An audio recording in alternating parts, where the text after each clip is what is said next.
with Sam Seder. The destiny of America is always safer in the hands of the people than in the conference rooms of any elite. Sam Seder. They are unanimous in their hate for me, and I welcome their hatred. We must guard against the acquisition of unwarranted influence, whether sought or unsought, by the military-industrial complex. The Majority Report with Sam Seder.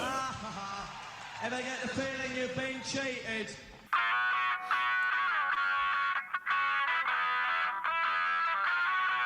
It is Tuesday, September 17th, 2024. My name is Sam Seder. This is the 5-time award-winning Majority Report. We are broadcasting live steps from the industrially ravaged Gowanus Canal in the heartland of America, downtown Brooklyn, USA. On the program today, Harris jumps to a 6-point lead in a national poll and leads in a rare poll of Pennsylvania. This as Democrats target sleeper seats in the House. They're expanding the map, as it were. Also on the program today, Donald Trump decries mean rhetoric in the wake of a would-be assassination attempt. Meanwhile, Ohio State Police enter Springfield schools to protect children after Trump and Vance attack immigrants. Trump surrogate Bobby Kennedy Jr. loses his bid to get pulled from the Wisconsin ballot. UAW files an unfair labor practice against Stellantis. Amazon delivery drivers reach the threshold for a union vote in New York City. And the 20th Starbucks in the Seattle area votes to unionize as Boeing starts cutting spending on day 5 of their 33,000 worker strike. At least a new report documents at least 2 women in Georgia have died because of the Georgia abortion ban. Israeli strikes kill 16 more, including 4 children, as Israeli military chief tells the United States that Israel must attack Hezbollah. Twitter revenue has dropped by 84% since Elon Musk took over, prompting fears of a Tesla stock plunge. Wouldn't that be a shame? And a Texas federal judge argues that the National Labor Relations Board is unconstitutional. All this and more on today's Majority Report. Welcome, ladies and gentlemen. Thanks so much for joining us. It is Newsday Tuesday. Someone just mentioned P. Diddy. Yes. I'm sure you haven't been following this. Well, you know. I know he was arrested last night. He was. Or he turned himself in. Either way, the allegations against him for sex trafficking are extremely violent, horrible. People can look into that. But yeah, that's the pop culture report from. We should do a little segment where I do a little pop culture report. How would you feel about that? I mean, it would be great if I wasn't around for it. It wasn't a hate Taylor Swift hour. Yeah, exactly. I didn't say it first. By the way, it's Newsday Tuesday. Yeah, okay. There you go. Newsday Tuesday. Right, exactly. I thought you'd already said that. I just need my royalty check, so. Oh, all right. There you go. You get that for Hump Day. I didn't realize you got it for Newsday Tuesday as well. You should review the terms of our contract. Bill Gates School. Someone's been going to the Taylor Swift Learning Annex program of licensing. 2 mentions. There you go. All right, let's get into this. Right. I mean, this is trying to deal with this in the sort of most earnest way possible. But here is J.D. Vance, who literally the day before was on a Sunday talk show claiming it doesn't matter if we're talking about curry or eating fried chicken. Who cares what Kamala Harris eats in the White House? I mean, Just another food he came up with right off the cuff. Randomly. Who knows? Well, why? Maybe he loves fried chicken. But also, just a day after he has said, look, if we need to make up stories so that the press focuses their ire on non-white immigrants who are here legally. That's what he said on the Sunday shows, the Sunday Trump was golfing. Right. Yes. Okay. Yeah, exactly. A day before he said this. It is, the issue is really not the hypocrisy. The issue is that this guy is trying to run away for the implications of the things he actually says.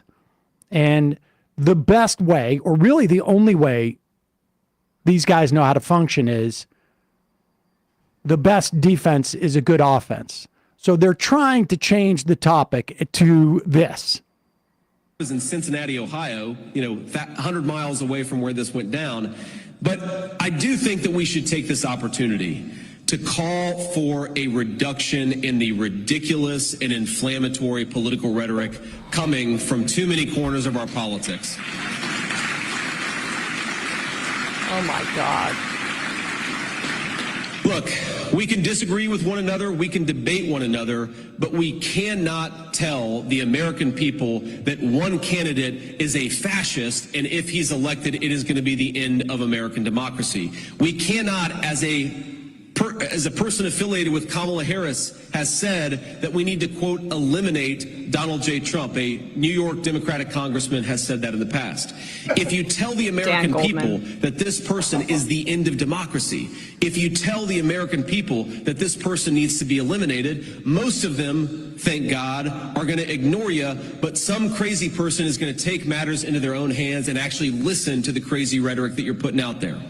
And I know it's popular on a lot of corners. Now, pause it for 1 second. A couple of things I want to say to this. One, I think there is an argument that stochastic,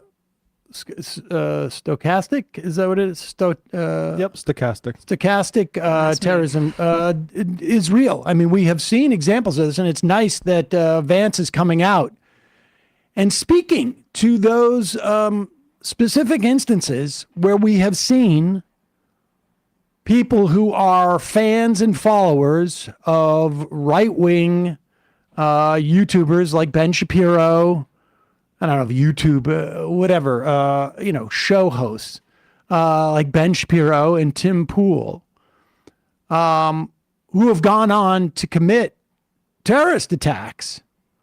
And that Vance, at the very least, seems to believe what I think a lot of people feel, which is that when Tim Pool, talks about a civil war over and over again and this type of stuff, and then we see people go out and act upon this and do violent things, that there is a connection. That seems to be what Vance is saying. And I have to say, I mean, we can agree on that. We can agree on that front. When somebody goes in and attacks, was it Sikhs up in Canada, and literally repeats the same rhetoric that Ben Shapiro did, I think there's an argument there. But there is no evidence that the attempted would-be assassination of Trump that took place on Sunday and the attempted assassination from a couple of months ago had anything to do with that. But we can More American see, gun culture. Yeah, but we can see, however, the implications of. Well, let's go back to this here, that first line that Vance said, because I think that's really telling.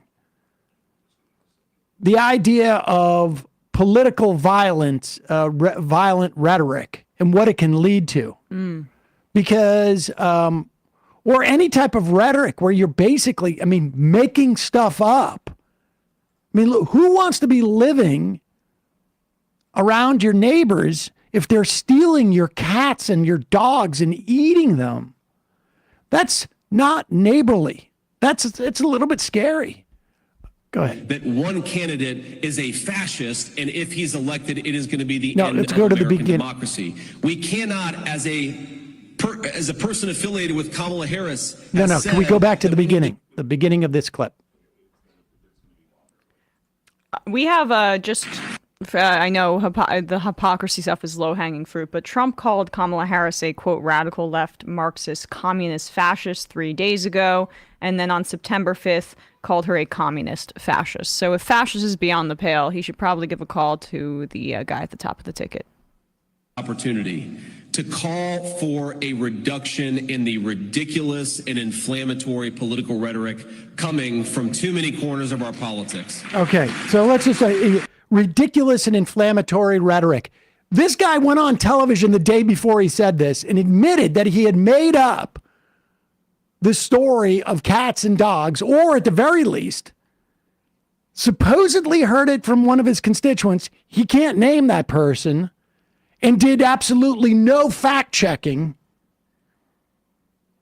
and memed it enough and presented it enough on Twitter that his presidential candidate said it in front of 75 million Americans. And now, days later, this is where we're at in Springfield, Ohio. I want to make that very, very clear. None of these had any validity at all. That's Governor Mike DeWine just hours ago talking about the continued threat of violence in the city of Springfield. 33 threats, all determined to be a hoax. He announced that highway patrol troopers will be sweeping school buildings every morning and stay at those schools throughout the day.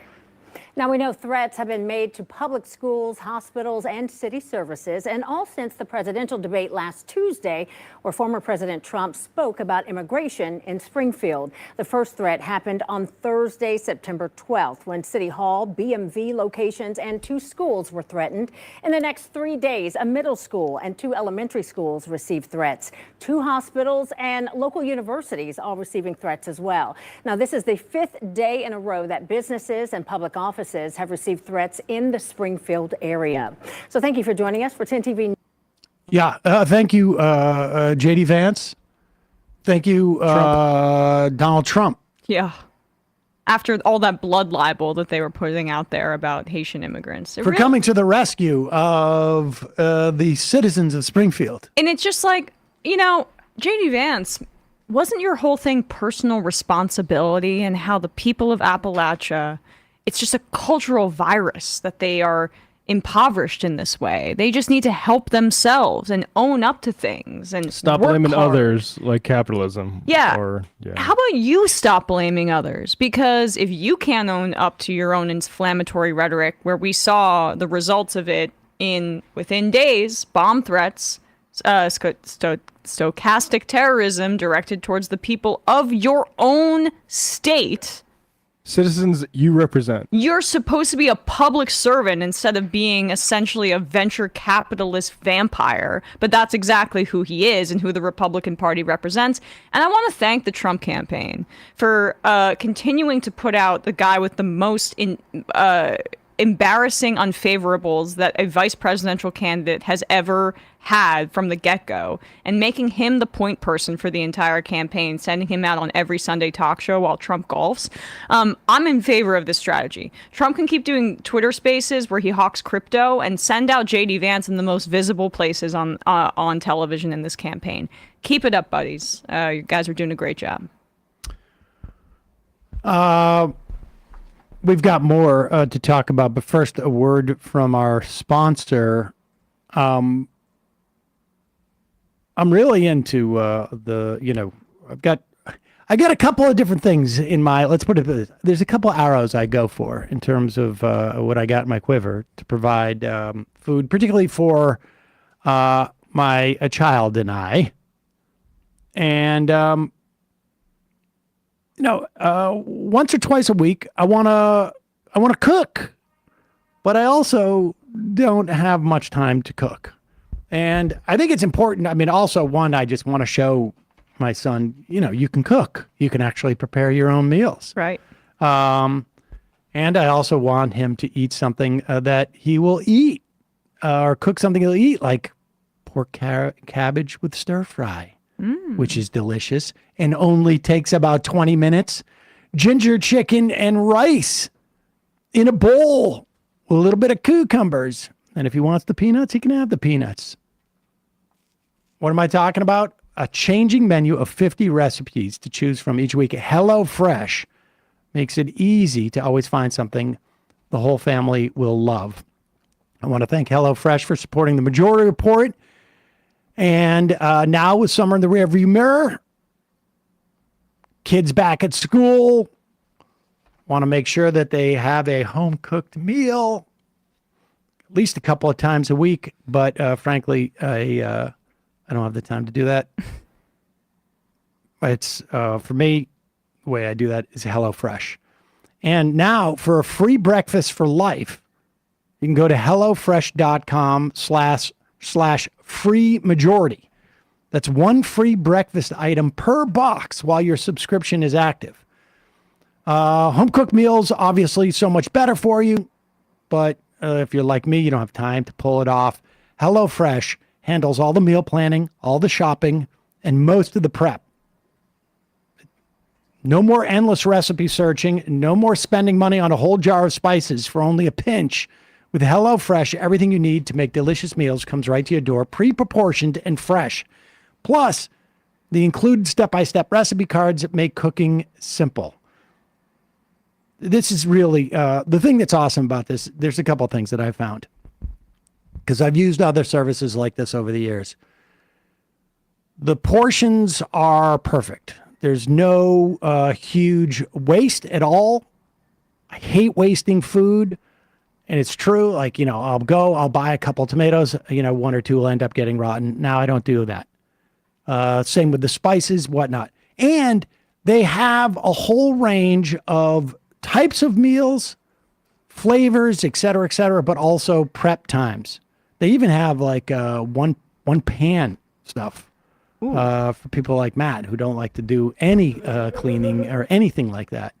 But the ones that I go for are like the 20-minute ones, just because I got about 20 minutes. But they're delicious. But they have ones that are more involved, less involved. They're fantastic. You can choose from a variety of menu options to suit your needs and tastes. They have fit and wholesome to quick and easy to vegetarian or family friendly. There's something for everybody to enjoy. You can customize your meals with protein or veggie swaps. And don't forget to check out the HelloFresh Market for more delicious add-on items to jazz up your weekly deliveries. For a free breakfast for life, go to HelloFresh.com/free majority. That's one word, one free breakfast item per box while subscription is active. That's free breakfast for life just by going to HelloFresh.com/free majority. We'll put the link in the podcast and YouTube description. Also in the podcast and YouTube description, the link to our live show in Brooklyn on the night of the election. It's going to be about 4.5 hours long, sort of rolling coverage.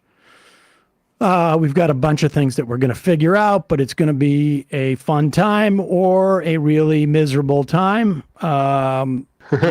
It's a roll of a dice. We may leave there not even know who won. Oh, we'll see. A good chance it happens.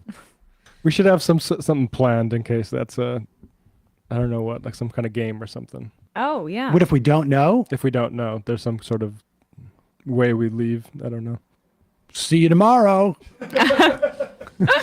See you tomorrow on the See show. you in 11 hours. Exactly. And then like literally there's no way any of us are going to sleep No. at that point too. No. All right. Let's get into this. We got new polling today. I hope John from San Antonio doesn't hear this, but I'm a little bit, I'm skeptical of polling because there's been, times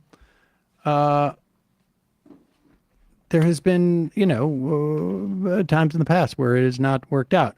Morning Consult came out with a poll though today, And all voters, 51% Kamala Harris, 45% Donald Trump. This is their likely voter model.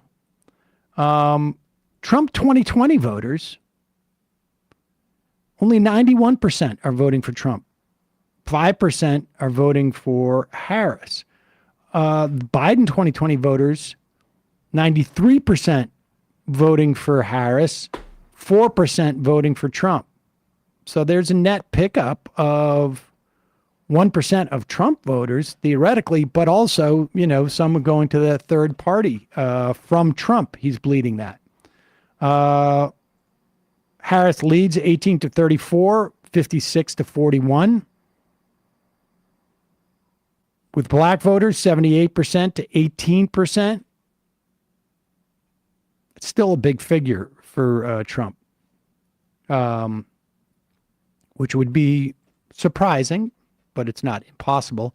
Independents, 47% for Harris, 41% for Trump. This is a big margin amongst the likely voters, 6%. It hasn't been, it's a record high, I guess, in terms of polling. Certainly, I would imagine also in terms of Biden. But here's a big thing that I think is really key. 53% of likely voters have a favorable view of Harris. Yes. I was just about to make that point too, because that is really, I'm looking right now at the 538 average on that, and the graph is just going like this, in the sense of now it's basically in the average equal unfavorable and favorable. She's still down by less than a point, but given where she was, this is apparently the first time I think she'd crossed favorability in this way since 2021. This is coming from the debate, and you're not going to have at this point, I don't know what it would be unless somehow Trump decides that he's going to debate her again. There's simply not going to be any circumstance in which that many people are going to see a single performance of hers. I mean, in terms of what they're going to get a sense of who she is and, what she stands for, be that as may, sufficient or insufficient for our purposes. But in terms of the, undecided voter or the soft supporters, there's no other circumstance that is going to define her in the way that debate did. And, the Daniel Nakanian also pointed out today that a Democrat hasn't led in the Harris not related, Harvard national poll in all of 2024. Trump was up on Biden or Harris by 4 to 6% in all of the polls from January through July, and they were tied just a few weeks ago. She's now up by 4 points in that particular poll. And nationally, it's harder to gauge, right? And it doesn't necessarily mean as much because the election's going to come down to 7 states, and particularly Pennsylvania is the one where most of this hinges on, and we'll get into that in a second. But a lot of election forecasters have also pointed out that the popular sentiment among pollsters in the past had been that the Democrats need to win the popular vote by around 3 points to have a safe margin in the Electoral College. That may be a little bit too aggressive for the particulars of this race. So it might be a little bit less of what she needs in the national polling for her to pull it off. Because at the end of the day, she's up by a lot in Wisconsin. I think she's going to win Wisconsin easily. I think she's going to win Michigan as well. And then if she wins Pennsylvania, that's the entire election. Right. You don't have to contemplate North Carolina or Georgia. Which I think she's going to win North Carolina. Arizona or Nevada. Yeah. Let's talk about Pennsylvania. You don't see many polls of states because it's expensive. And it's not necessarily worth it to news outlets to poll it. There was a Suffolk University USA did a poll of 500 likely Pennsylvania voters. I don't know what that makes the margin of error, but I would imagine 4 to 4.4%, I think, in this poll. So why don't you do the honors. It's actually, it's the margin of error is -4 and 4.4. I have this written down here. Why do I write so small? This is a big problem for me. Okay, so the USA Today Suffolk has her up 49 and 46% in Pennsylvania. Again, that's still within the margin of error, but the other indicators are positive for her too. She's up for Pennsylvania independent voters 43 to 38%. Women, huge margin, 56 to 39%. Larger than Trump's margin with male voters, which is 53 to 41%. And then the one that I'm watching is again, election nerds talk about Northampton County. That's where I went to college. It includes college towns of Lafayette College and Lehigh University. So there's some young people there, but Easton and Bethlehem, the cities in that area, have also had a good amount of growth because it's around an hour and a half outside of both Philadelphia and New York City. So there's some ex-urban growth, and there apparently has been some Latino population growth in Northampton County as well. Those numbers are more staggering than I would have anticipated, given the fact that when it was against Biden nationally, Trump was making some inroads with Latino voters. But largely in this county, it's Puerto Rican, Dominican, and Mexican Latino voters of that descent. And she's currently up in Northampton County 60 to 25%, which seems like that's a staggering figure. I don't know if that holds. But that could be buoying her in that county, which is a bit of a bellwether for the state. The big thing for me, and look, again, these polls are close. Though, again, this is another situation where she has a 49% favorable opinion compared to 47% unfavorable, and Trump is 43% favorable, 54% unfavorable. Right. Right. And that's not moving. People know all they need to know. That's, again, there's what's going to change this dynamic going forward? It seems the only thing that we have left is, a little bit more polling. And really, what is the nature of the ground operations? And it's very difficult for us to really get a sense. And by us, I mean all of us, to get a sense of what their perspective is. A lot of times you'll hear after election, we knew there were problems. We didn't say it, or we knew things were, everybody thought that they were going to win, whatnot.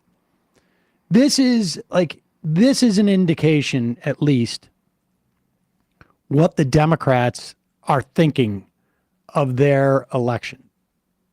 People get deluded all the time, but, story in Politico, I should say.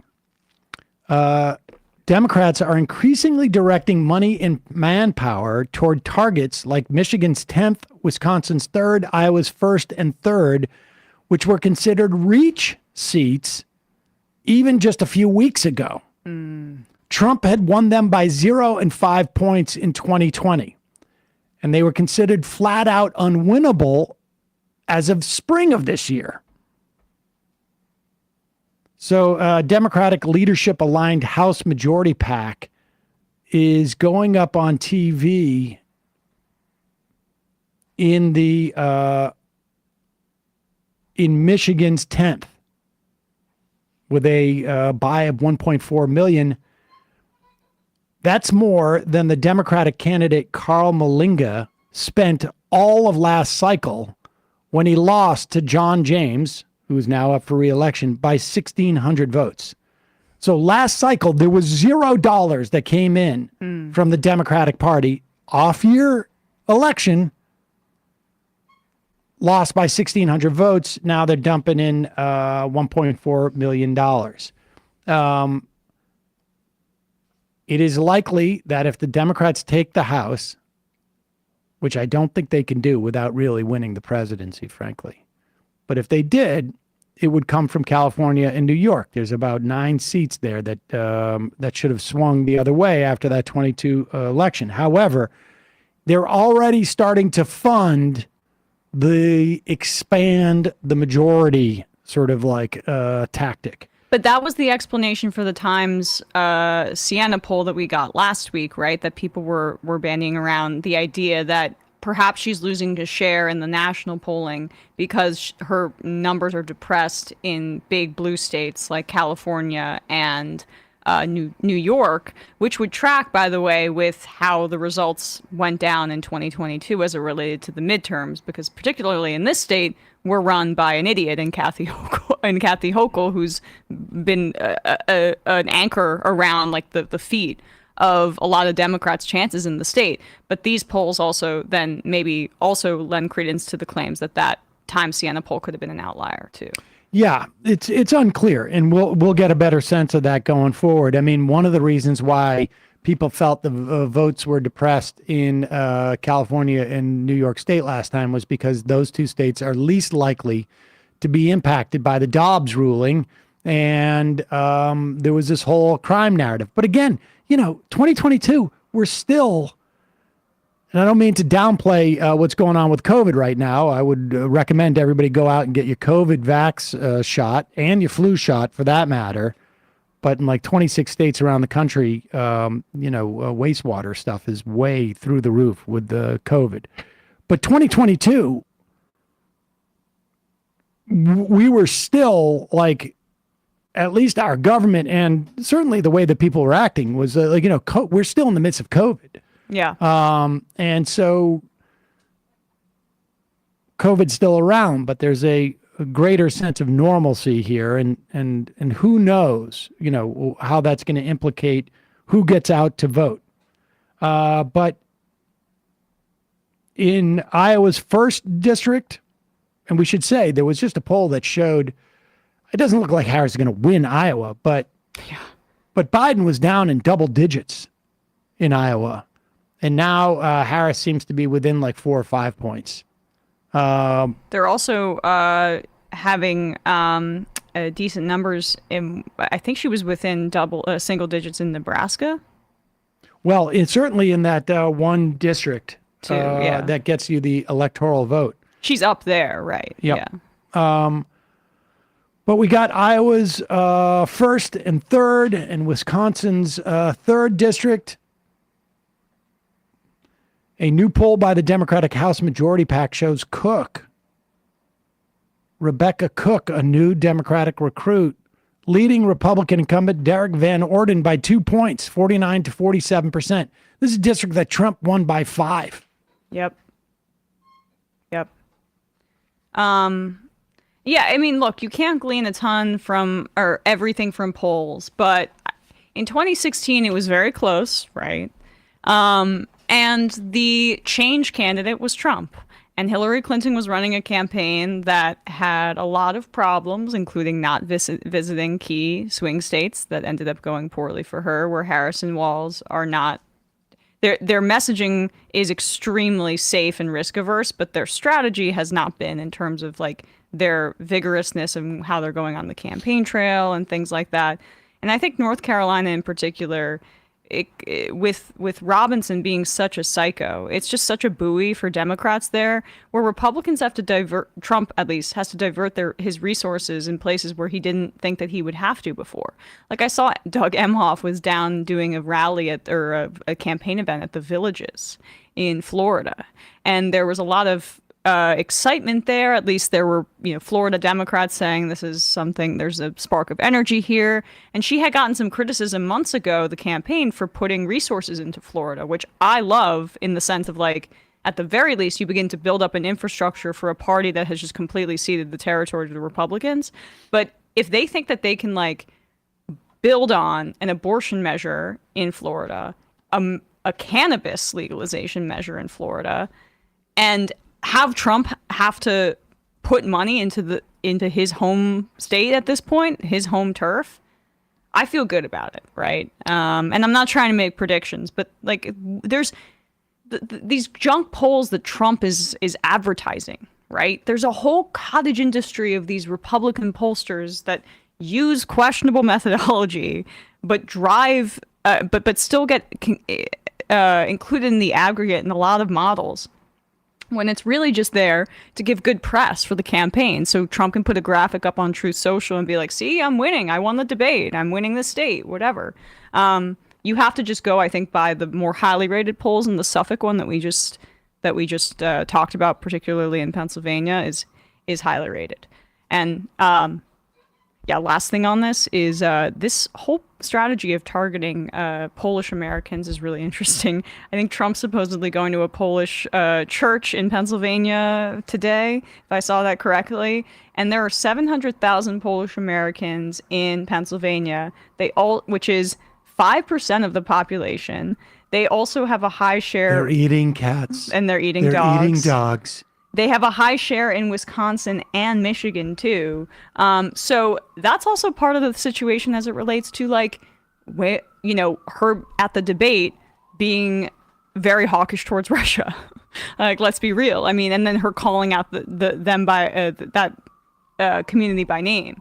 So there's a little bit of a mini battle there that I want people to pay attention to. Florida, also interesting. There was a poll that came out last week that showed Purcell, who is running against, Murcazel Powell. Mucarsel Powell. I just put it into one different word. She's only down by 1, if I remember correctly. It was like either 47 to 46 or 46 to 45 in Florida. And just got Robin Creyaz on the IM, just reminds us, huge Haitian community in Florida. Oh, wow. And,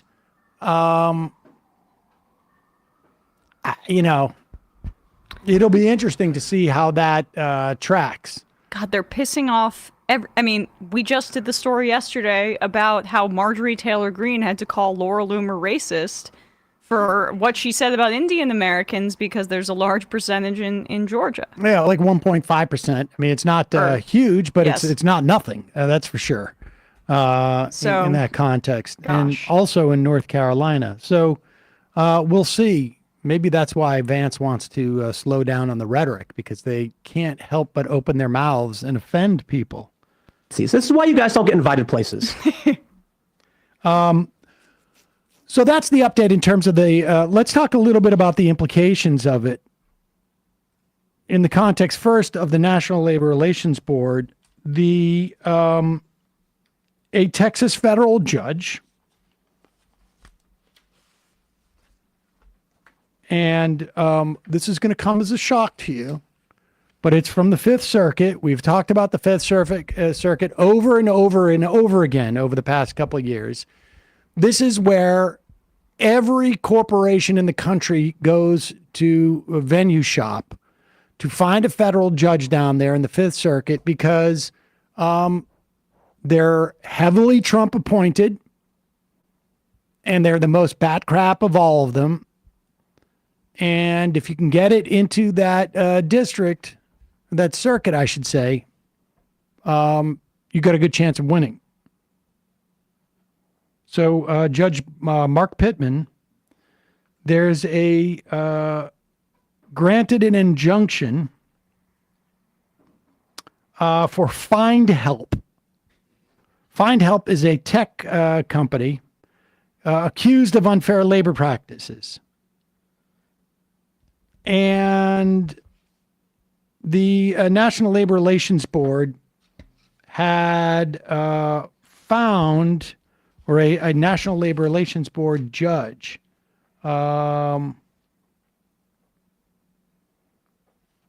was proceeding with its administrative judge, and I'm not sure if they had ruled on Fine Tech yet, some labor practice that they had engaged in.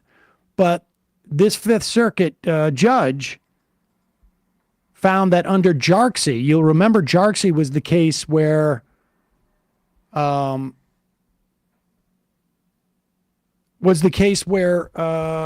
basically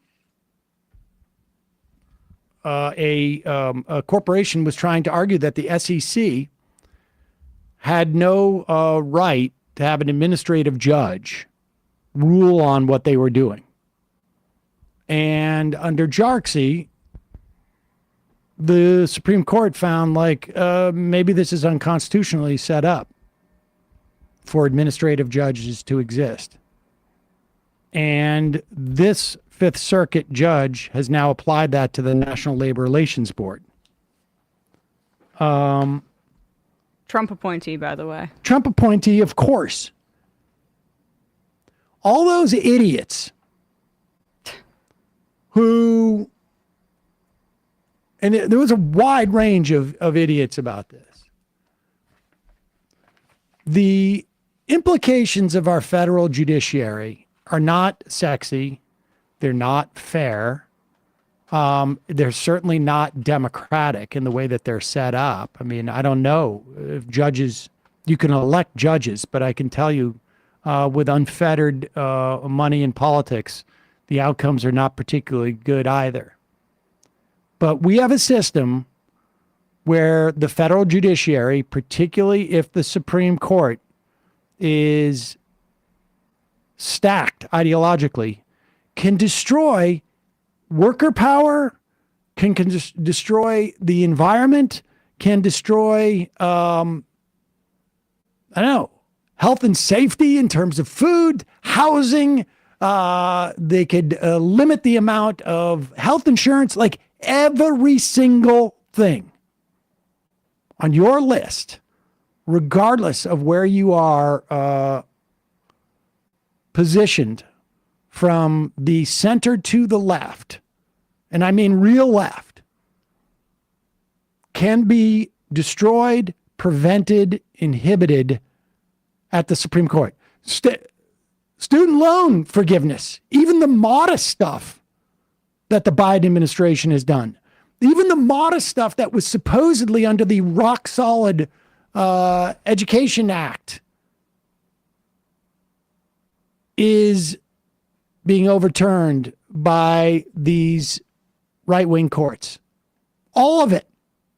This was their stated goal, and they're doing it on a daily basis. The 200 plus federal judges that Biden put into the judiciary will help, but it's not going to, as long as they can go and venue shop down in Texas, and the Supreme Court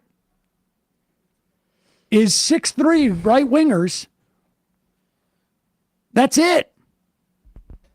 There is no, I mean... In terms of the implications of this election, we haven't even fully leaned into that, but that's enough right there. There are two seats that there is reason to believe will be definitely vacated during a Trump presidency. Yep.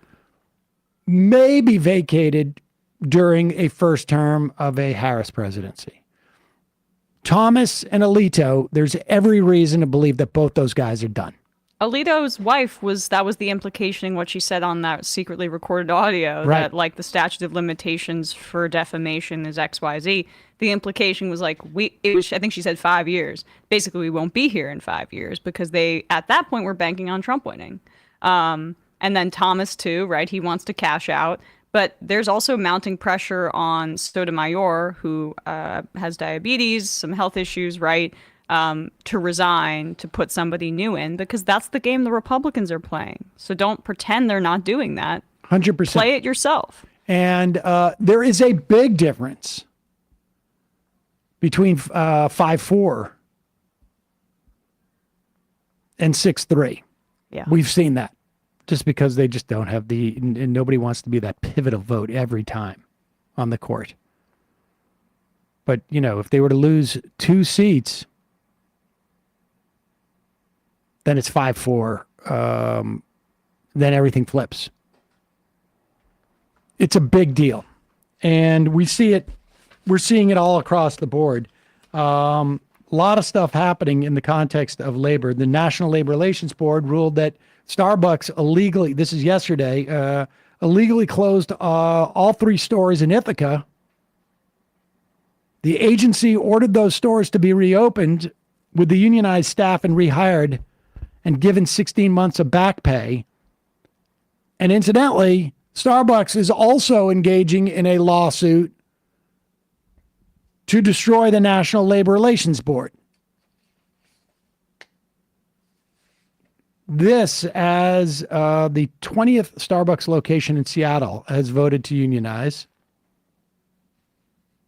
A Biden appointee, Judge Jeffrey Cummings, in Chicago, has ruled that a nonprofit medical center, the Alivio Medical Center's claims that the National Labor Relations Board administrative judges, this is under that JARCSI thing, and the board's 5 members are improperly shielded from being removed at will by the U.S. president. This is, basically saying like this agency is too independent. So I want to undercut its constitutionality. A federal judge in Chicago has ruled that it's unlikely to prevail in its challenge to the structure of the National Labor Relations Board. So the National Labor Relations Board work can go forward in dealing with the medical center's labor practices. This is a big deal. We don't feel it on a daily basis, but if you look over the span of time and you look at union density and what rights you have as a worker, this is what it comes down to. Who's sitting on that federal judiciary and how aggressive is the National Labor Relations Board? People whose names you don't know. How aggressive are people who are appointed to something like the Federal Trade Commission? I will tell you that in my lifetime, I don't remember a time where you would know the name. I guess we knew like who was the first Consumer Financial Protection Bureau. I can't remember his name, but I did. We would talk about him because he was Warren's guy. Yeah, who went on to be, I think, governor of Ohio at one point. Or ran, but lost. Or ran and lost. Richard Cordray. Yeah. Cordray. But Lena Khan has been discussed more often. It's fascinating. Let's listen to this clip. This is from, from CNBC? Bloomberg Television. I mean, the idea that going into an election, that people are talking about the FTC chair, and they're talking about her on business channels and whatnot, it should be a good indication of just how much of a problem she is for corporate interests. This is from Bloomberg Television just about 4 or 5 days ago. It would be borderline idiotic to try and take over someone else in your industry right now and make yourself a target for the campaign for the next 2 months. Who's going to want to do that? Nobody should want to do that right now. 1-800-Nippon-STEEL. I mean, this is essentially what you don't want, right? However, there is a question of whether to lay the groundwork to get some kind of merger done now if you do believe that Lena Khan is no longer going to be at the FTC, or if the next administration is going to be a little bit more amenable to certain tie-ups. Well, what we do see right now is people laying the groundwork to try to influence both campaigns to not have, at least some of the big donors, to not have Lena Khan stay on, or someone like her potentially in a Trump administration. Harris is struggling to answer that question. I wish it had come up on the campaign, in the debate in the last few days. I just wish it had come up a little bit more. Just hardly touched the subject. What her vision is in terms of what the competitive landscape should look like and how to achieve that, where M&A falls into that. Or to borrow a line, got concepts of a plan. It's going to be the new line, right? Concepts of a plan. Oh my God. This is fascinating. First off, they would never bring up who are you going to have chair the FTC in a debate, because 99% of people don't have an absolute clue of what the FTC is or who Lena Khan is. This is a fight that is being basically waged by people who are in the know and activists who are pressuring Harris not to listen to her brother-in-law and to the lawyer who trained her for the debate. And the corporate press. And probably some of the Biden people who want to maintain this legacy of antitrust enforcement. People like Elizabeth Warren, who folks like Lena Khan and Cantor and represent that sort of like that wing of the party. Jonathan Cantor is like the under the radar guy who's in the, He's at the DOJ. Who's been also like doing incredible work on this front. Without a doubt. All the antitrust stuff is huge. And the only other person who's like been subject of even close to this type of scrutiny is Gary Gensler, because he is not willing to allow essentially cryptocurrency to rule the day. And they're spending millions. And by they, I mean the crypto people. They're spending almost $1 million a day against Sherrod Brown. Yep. $1 million a day from one crypto source to target Sherrod Brown in Ohio.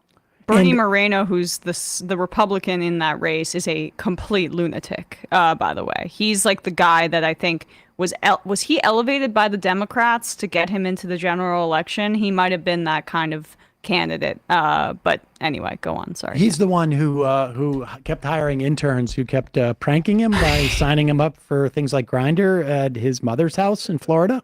Such an elaborate prank. I mean, it really is involved. That's why Elizabeth Warren's going on TV too. She came out early when it became quite clear towards the end. I think Warren played this better than Bernie and the squad with the whole Biden dropout situation, because Warren, once it became a little bit more clear that the momentum was shifting in that direction, she was going on cable news and waxing poetically about Kamala Harris and all this other stuff. Kamala Harris has previous experience working with Katie Porter. She was the monitor in California in the financial collapse, so they have some connections in that regard.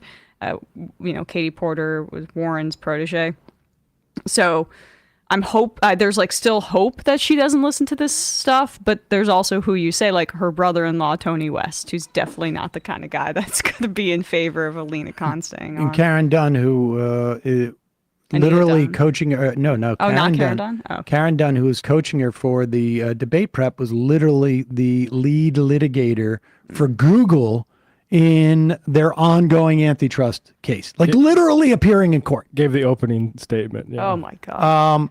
Now, what's also interesting is that Lina Khan's chair of the FTC, her term expires in 1 week, September 25th.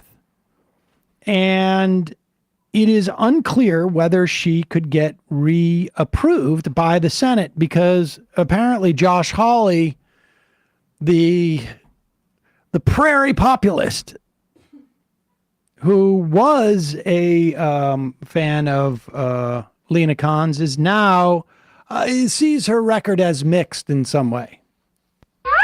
Yeah, exactly. Such BS.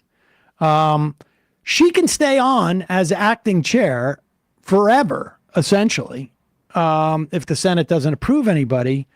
But at one point, theoretically, the Harris people could come in and pull her nomination. She couldn't get approved by a Senate. I mean, we'll see. But this is one of those areas where I'll tell you right now, if you email Harris or the campaign or other senators or a comment section at the FTC, pound for pound, that email travels a lot more. You're saying that a lot of people are calling in and asking about Lina Khan and saying she should stay on? I'm saying the algorithm is something like this. Like, one person who calls for in support of Lina Khan is perceived as representing tens of thousands of people, because it's just so rare that anybody would do this. That's what I'm saying, yeah. I can't remember. I mean, this is 40 some odd years ago when I worked in like a congressional office for a summer. We got a call about something or a handwritten letter. I mean, there was different algorithms. It supposedly represented X number of people in the district. So when you're calling about something as obscure as Lina Khan, it really does carry some weight. I know that sounds ridiculous, but it's true. Yep. All right, let's just move one more piece of news. This is just a horrible story, and it really deserves, I mean, people should be passing this around. ProPublica, maybe we should have somebody on from ProPublica to talk about this, because they're going to come out with another story. At least 2 women in Georgia have died after they couldn't access legal abortions and timely medical care in their state. ProPublica has the name of one a woman. They're about to write about the second, and they believe there's going to be more. The woman, Amber Nicole Thurman, suffered from a grave infection that her suburban Atlanta hospital is well equipped to treat. She'd taken abortion pills and encountered a rare complication. She had not expelled all of the fetal tissue from her body. She showed up at the Piedmont Henry Hospital in need of a routine procedure to clear it from her uterus called a dilation and curettage, or a D&C. However, that summer, her state made performing that procedure a felony with few exceptions. Now, we've talked about these exceptions in the past. One of these exceptions, undoubtedly, the life of the mother. But here is the thing, when you spend like 10 seconds thinking about this, you start to realize why that exception is bullshit.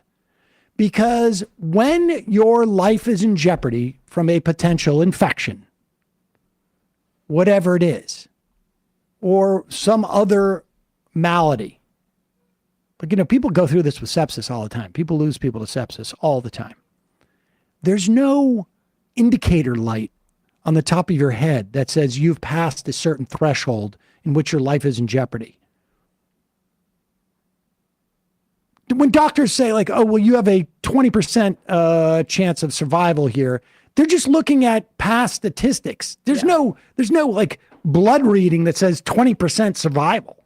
And also, life being in jeopardy, that's an extremely high bar for care. There are women, I think that woman in Texas, who lost her ability to have children in the future because she had such difficult medical complications because she was refused abortion care. And but you can't even say like a high bar, because you don't know where that bar is. I know, even in theory. Well, that's the thing, is like, whose theory? Is it the doctors, or is it the jury with a bunch of suburban Republicans and who so have to rule on practice, it in court later? In practice, this is what happened. Any doctor who violated the new Georgia law could be prosecuted and face up to a decade in prison. Thurman waited in pain in the hospital bed, her blood pressure sinking and her organs beginning to fail. She has a 6-year-old daughter, or did. It took 20 hours for doctors to finally operate. By then it was too late.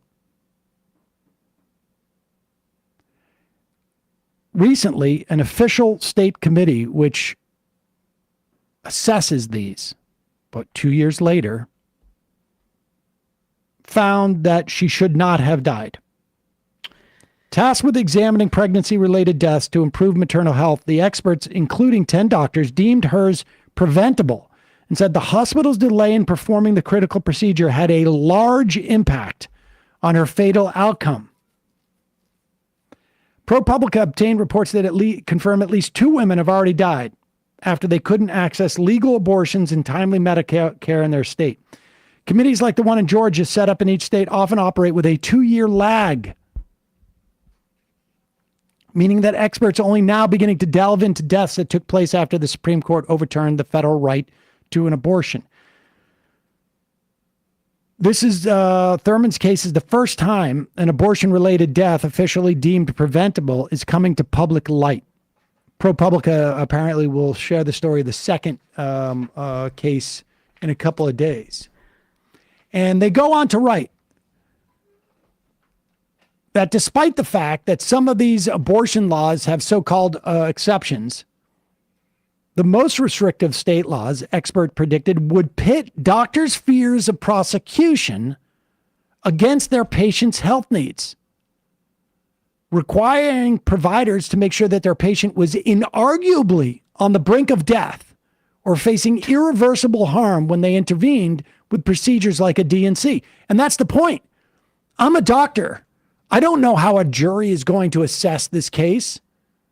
And the doctor has to check in with the legal team at the hospital. They would feel they need to wait for a higher blood pressure or wait for a higher fever. Really got to justify this one. Bleed a little more. Dr. Melissa Kotkin, OBGYN and Emory, warned lawmakers in a 2019 during one of the hearings over Georgia's ban. This is exactly what's happened.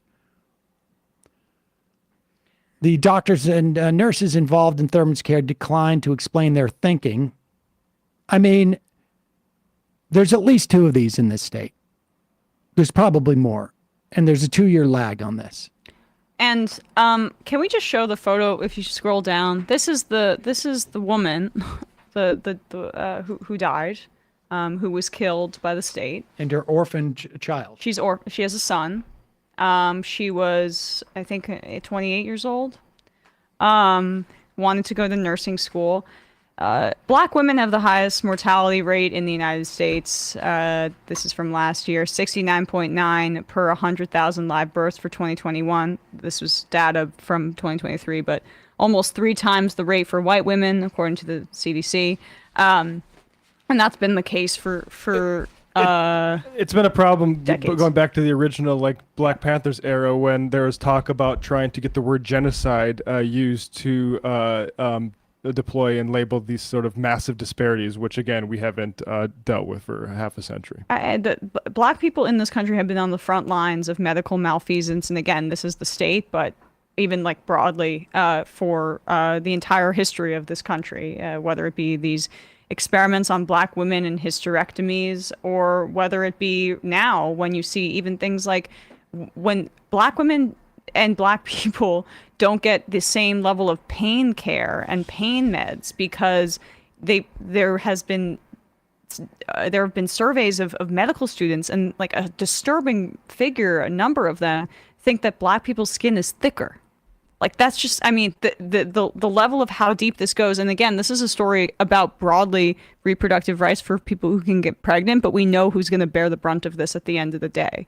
It's people who can't afford to go out of state. It's people who are less likely to be listened to in terms of their symptoms by doctors, which are black women and black people who can get pregnant.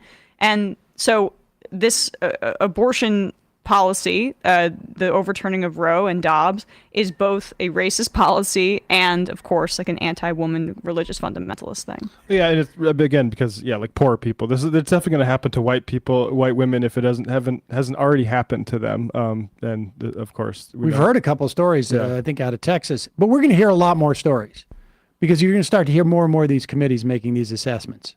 I mean, I know somebody who was anti-abortion before needing a DNC procedure and completely changed their mind on the issue. Like, I don't know. Right, because the DNC is often something that saves people's lives, like in this instance, like what it could have done. And the exceptions for life of the mother are non-actionable, as we say. It's just window dressing to cover up how brutal they are. But also same with rape and incest exemptions for the reasons we've said before. Exceptions, I should say. Because you're going to bring a conviction to the judge and say yes. to the doctor? Like the doctor's not going to take your word for it. Rape is one of the least has such a low rate of conviction in this country as is. It's so difficult to prove because we have a standard of beyond a reasonable doubt. Rape kits are sometimes women don't, and people can get pregnant, and girls don't get a rape kit done. Then it makes it even more difficult to prove. There's cops who have inherent biases in certain instances. If you're a victim of incest, the chances of you coming forward are far lower than you're in that type of dynamic. It's extremely difficult, obviously, for people to come forward and then or to go and get a conviction. I mean, you can't just go to the doctor and say, "I've been, this is incest or this is rape." The doctor could go to jail if they do this, and that assumes too that you're still living in an area where you have access to that type of reproductive care, because a lot of these doctors are moving out of the state because why would they risk going to jail? I mean, it is. And there's also already a doctor shortage in these states. Yeah. Rural and red states have issues, and they're called medical deserts. And so now this is more of that. Just, leaving people to die on so many different fronts. All right, we got to take a break, head into the fun half of the program. Obvious Books writes, go to whitehouse.gov/contact. Scroll down to, quote, share your thoughts with the vice president. Send your support of Lena Khan right now. Do this also for Palestine. Yes. Two very good ideas. Keep it to one topic per email. Sam is right about the numbers. Look at it as a vote, and you have a right to do it. So check it out. Maxie Dean's phone. I'm a paramedic instructor in Illinois. I had to correct a colleague of mine and tell them that black skin is not any thicker than white and not to teach this to people. I had to let him know this is racist and ignorant. He has a Rush Limbaugh sticker in his office, so it's not surprising. Yeah. Left is best. It's like the standard racist case study, and it's still being subscribed to. It's amazing. It was a 2018 study. I didn't have it in front of me, the statistics, but I think it was something like, it's hard for me to do this on the fly, but 40% of first and second year medical students endorse that belief, according to this analysis. And I guess it was even further back than that, maybe 2012, but... You're saying medicine can be racist? How could something like medicine be racist? It's science, I thought. CRT is ruining everything. They have peer review. Folks, it's your support that makes this show possible. You can become a member, join themajorityreport.com. When you do, you not only get the free show free of commercials, you get the fun half. You can IM us through the app. Everybody can use the app, but if you're a member, you get to IM us during the show. Also, don't forget, we're going to be live election night. I would say you've got 1 or 2 more days to buy tickets. In all honesty, by Friday, I will be surprised if we're not sold out. We're probably close to halfway there already. Haven't checked since Friday. Head to our podcast or YouTube description or majority.fm. You will see the link to the show in Brooklyn at the Bell House. Also, don't forget Just Coffee, fair trade coffee and hot chocolate. Use the coupon code majority, get 10% off. Emma, ESVN. We broke down week 2 in the NFL. We also talked about what's going on with Tua's concussion situation, how there should be some sort of mechanism for the NFL to prevent him from playing, given what's going to happen if he gets another one. We also talked about, who we feel best about in terms of the 0-2 teams and more. YouTube.com/ESPN show. Matt left Reckoning. Tonight Harvey Kane Letterhack on to discuss the comic book. So I don't know if John from San Antonio is going to. I was going to say, wow. But yeah, Patreon.com/Left Reckoning. Be talking about that. And a Wikipedia war that I'm finding kind of interesting. So check that out. The information war. What is the Wikipedia war? Over the definition of Zionism that greets people. Oh, I saw that. I thought that, wasn't there a story a few weeks ago that Wikipedia was successful in being able to classify Gaza as a genocide? I haven't seen that part either. That would be a welcome improvement as well. Very, contested terrain is Wikipedia, so it's interesting when it goes the right way. But yeah, patreon.com/Left Reckoning. Yep, it's up here. Gaza genocide has a whole thing on Wikipedia. Editors are good people for the most part, I think. But folks, see you in the fun half. You are in for it. All right, folks, 646-257-3920. See you in the fun half. Are you ready?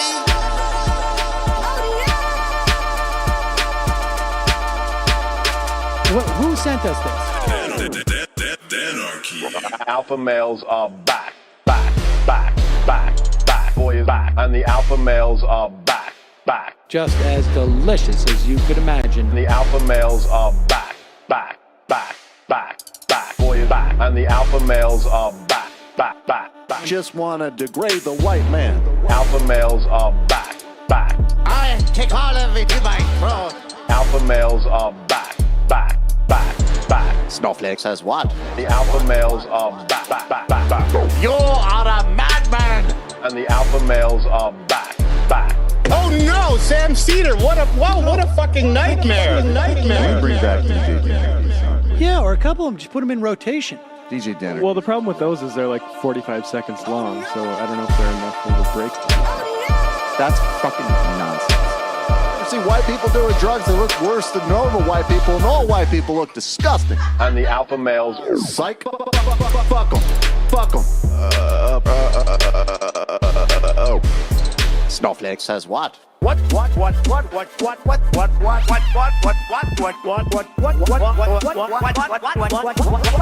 Snowflake says what? A hell of a lot of bank. A hell of a lot of bank. A hell of a lot of bank. Okay, I'm making stupid money. Hell of a lot of bank. A hell of a lot of bank. All lives matter. Have you tried doing an impression on a college campus? I think that there's no reason why reasonable people across the divide can't all agree with this. Psych. And the alpha males are back. And the Africans are black African. And the alpha males are black. And the Africans are back.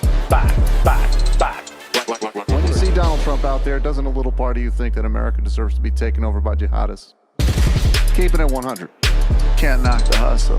Come on, fuck them. Things I do for the bigger game plan. By the way, it's my birthday. Happy birthday to me, Jew boy. I have a thought experiment for you. And the alpha males are back. Africans are black. Alpha males are black. Africans are back. Come on. Come on. Someone needs to pay the price for blasphemy around here. I am a total pussy.